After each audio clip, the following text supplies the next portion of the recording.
Ẹ kí hallelujah. Ẹ̀yin ni Ọlọ́run káàkiri orígun mẹ́rin àgbáńlá ayé, ibikíbi tí ẹ ti ń gbọ́ àti tí ń wò wá, mo kí wa kú ìrọ̀lẹ́. Lórúkọ Jésù Kristi yóò dára fún wa. Ẹ jẹ́ ká gbàdúrà. Ọlọ́run tó dá ayé àtọ̀run, a gbé ọ̀gá, a ṣe ọlọ́ba, a sọ wípé o ṣe é fún gbogbo ògo ní forúkọ Olúwa. À ń lọ sínú ọ̀rọ̀ rẹ fún tòní. Olúwa bá a sọ̀rọ̀, fi ọ̀rọ̀ rẹ yé wa, jẹ́ kó yé wa, kó ìsọ̀wá dà lábùkún fún gbogbo ká jẹun tó fẹ́ ká jẹ́ ká sì bọ̀ ìjọba torí tá a gbàdúrà lórúkọ ti Jésù Kristi Olúwa wa. Àmín. Ìtẹ̀síwájú ẹ̀kọ́ Ọlọ́run tí à ń bá bọ̀ láti bí ọjọ́ 4-5 sẹ́yìn, èyí tó sọ nípa ìwàásù Jésù Kristi Olùgbàlà ní orí òkè. Lónìí a fẹ́ wo àkọlé ọ̀rọ̀ kan tó sọ wípé jíjẹ́ aláàánú, jíjẹ́ aláàánú láti rí àánú gbà, jíjẹ́ aláàánú láti rí àánú gbà. Ẹ jẹ́ ká wo ìwé ìrètí Mátíù orí 5 ẹsẹ̀ 7.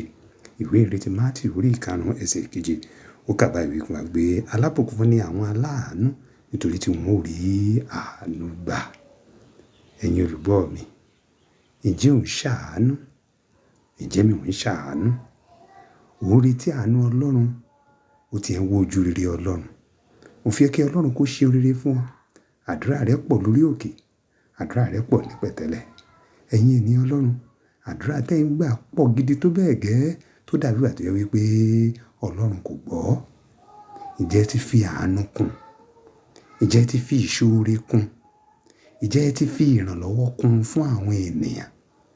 Ǹjẹ́ ẹ mọ̀ wípé ohun tí ẹ̀ ń wojú Ọlọ́run fún láti ọjọ́ tó ti pẹ́, ó lè jẹ́ wípé tó bá ti ẹ̀ ṣàánú àwọn ènìyàn tó yí ọ ká ni, Ọlọ́run ò bá ti gbọ́, kò bá ti fọwọ́ Ọlọ́run síwálẹ̀ fún ọ. Bíbélì jẹ́ kó yé wa wípé Olúwa sọ fún Mósè pé èmi ó ṣàánú fún àwọn tèmi ó ṣàánú fún, èmi ó sì yọ́nú táwọn tèmi ó yọ́nú sí.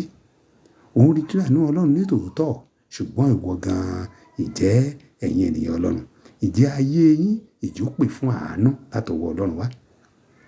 Ǹjẹ́ àwọn ìwà yín, ǹjẹ́ àwọn èrò ọkàn yín, ǹjẹ́ àwọn ìṣiṣẹ́ yín, ǹjẹ́ kó máa fa ìbínú Ọlọ́run sórí yín?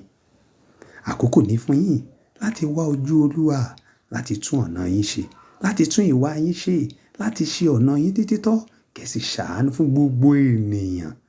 Ẹ má ṣe ṣàánú fún ẹni tó ṣàánú fún yín nìkan. Kódà ṣàánú fún ẹni tí kò ṣàánú fún ọ. Kó bá lè rí àánú Ọlọ́run gbà torí pé àánú Ọlọ́run nìkan ló lè mú yín ṣàṣeyọrí ìgbà yìí. Lórúkọ Jésù Kristi, ẹ ra àánú Ọlọ́run gbà. Àmín.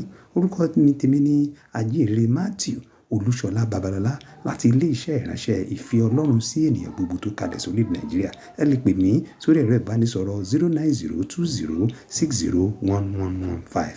Ẹ ṣé púpọ̀.